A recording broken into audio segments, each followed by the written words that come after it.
Olá pessoal, tudo bem? Eu sou André Tessa e você está aqui no nosso canal Dialogando Direito e hoje a gente vai dar continuidade a conversar sobre uma questão que nós tratamos num outro vídeo, especialmente uma abordagem um pouquinho diferente daquela decisão que diz respeito ao rol taxativo de procedimentos ligados à Anvisa, decisão do STJ. No outro vídeo a gente falou sobre a necessidade ou não de observância daquela decisão pelas demais instâncias, especialmente aquelas hierarquicamente inferiores ao STJ. Mas hoje a gente vai falar de um outro ponto bastante importante. Já em seguida da gravação do vídeo e da nossa postagem, alguns amigos vieram me perguntar, alguns colegas também vieram me perguntar, trazendo alguns casos práticos, se essa decisão também se aplicaria para medicamentos. Ou seja, tinham questões práticas ali, a serem discutidas, alguns me contando, eu tenho um caso de fornecimento de medicamento para um cliente que eu ganhei a liminar, agora veio essa decisão do STJ e eu estou preocupado com o futuro da ação.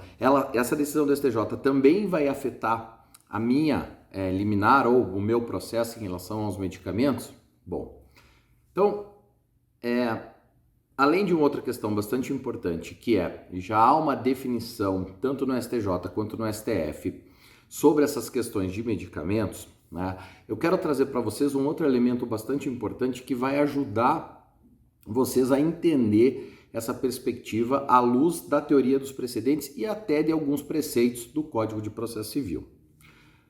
Existe uma técnica, quando se fala bastante em teoria dos precedentes, existe uma técnica de não aplicação dos precedentes, que é o chamado distinguishing ou distinção na tradução livre do inglês para o português.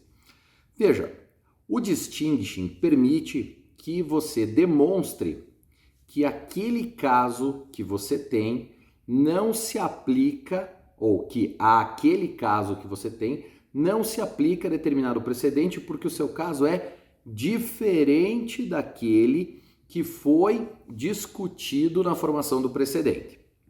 Então, na verdade, o que se faz do distinguishing é demonstrar para o Poder Judiciário que, no seu caso, aquele precedente não pode ser aplicado porque ele não se aplica exatamente da mesma forma ou não possui os mesmos contornos.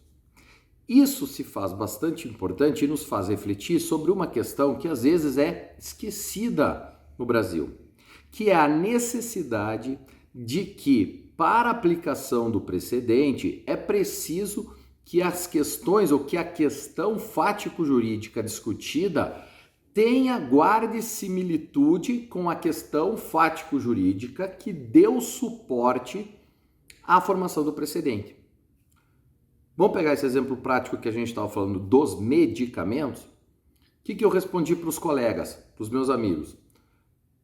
A princípio, não se preocupem com isto. Por quê? Porque aquela decisão do STJ, aquele precedente que a gente já conversou no outro vídeo, ele trata especificamente de um julgamento sobre a necessidade de enxergar ou como se enxerga o rol de procedimentos previstos na Agência Nacional de Saúde Suplementar, na ANS, para exatamente a verificação de se eles são taxativos, ou seja, só admite aqueles procedimentos lá, ou se eles são meramente exemplificativos. Lembre que o STJ considerou que são taxativos, porém há exceções, ok? E como neste caso, como nesses casos práticos que me foram questionados aí, a gente está falando de medicamentos, não guarda similitude fática. Como eu já comentei aqui com vocês, e depois a gente pode até fazer outro vídeo para falar um pouquinho dessas questões de como ficaram esses julgamentos sobre medicamentos, tanto no STJ quanto no STF, mas a gente vai falar disso mais para frente. Mas como a gente está falando aqui de casos com medicamentos, esta decisão recente do STJ não pode ser aplicada. Por quê? Porque ela não guarda similitude fático-jurídica com a questão relativa aos medicamentos, com essas questões práticas. Tá bom. mas como é que eu sei isso, André? Como é que eu vou buscar isso? Ora, necessariamente você vai ter que mergulhar dentro do acórdão que formou o precedente, dentro do julgamento, portanto, do recurso que acabou formando o precedente, ou dos recursos até, eventualmente. Isso porque é imperioso, é indispensável que você olhe os fundamentos determinantes da decisão, e ao olhar os fundamentos determinantes da decisão, você vai ter que obrigatoriamente enxergar os contornos fáticos jurídicos.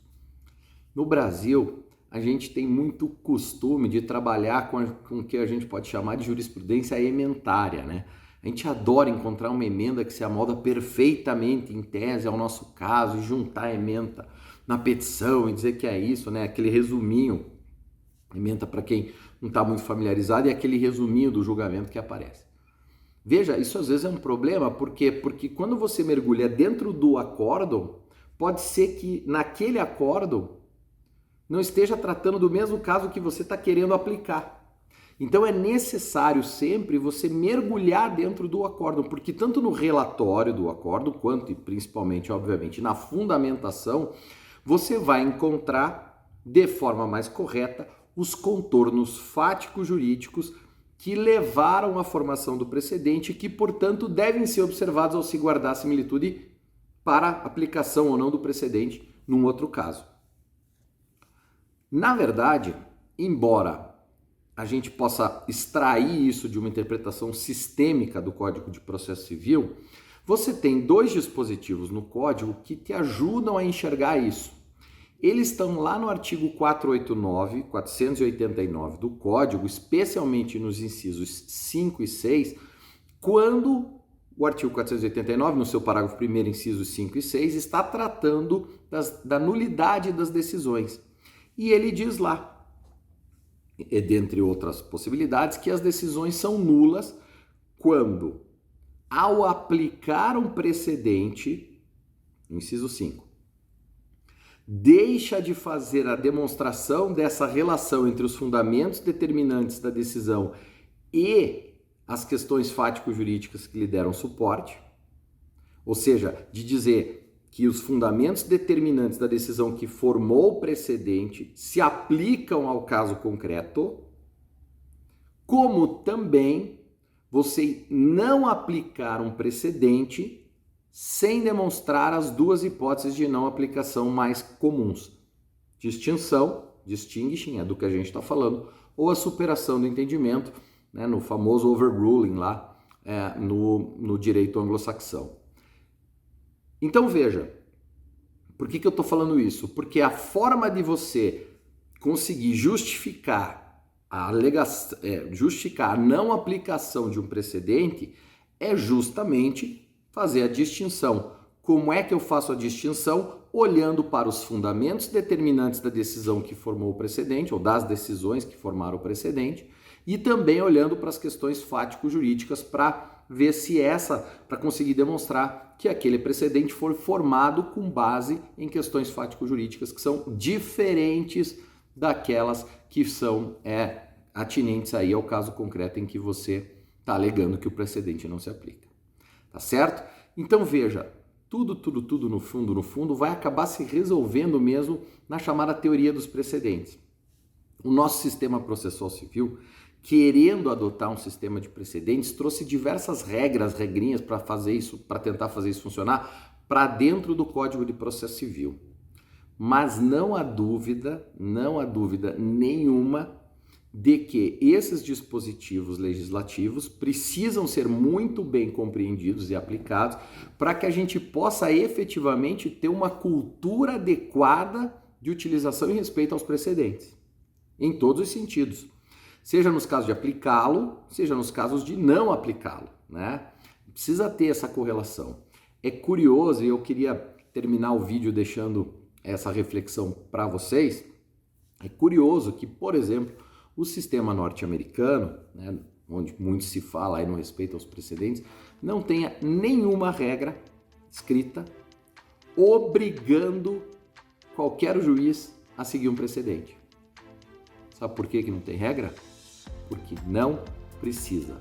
Porque a cultura de respeito aos precedentes lá é muito forte e nenhum órgão jurisdicional ele se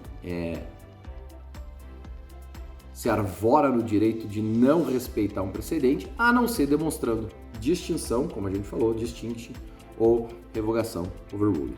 Tá certo? Legal, espero que vocês tenham curtido, não esqueçam de se inscrever no canal, apertar aqui no sininho para saber quando tá chegando o vídeo novo, para a gente continuar dialogando direito. Valeu? Obrigado!